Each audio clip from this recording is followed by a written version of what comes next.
Alright, here we are naman sa booth ng Squires Bingham International. And one of the things na gustong-gusto ko dito is yan nga, yung CZP. Ganda, 39.9. So, kung gusto mo ng concealed carry, this is one really good way to do it. We also have this anti-fog layer here. I think this one is a locally made 9mm. And with all of the good 1911s na kilala ang Rock Island Armory. Look at that one. Dito naging sikat ang Philippine firearms sa US 1911s natin.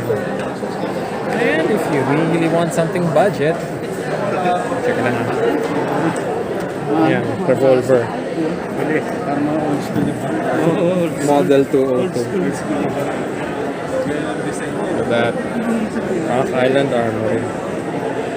Check the site. Nice.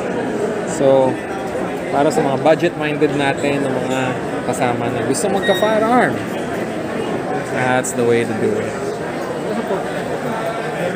Squires Bingham.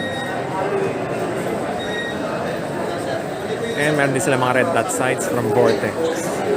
Let's check this out.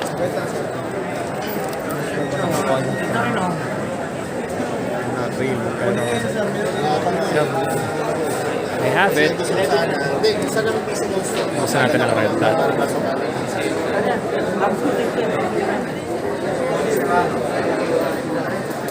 Alright, there you go.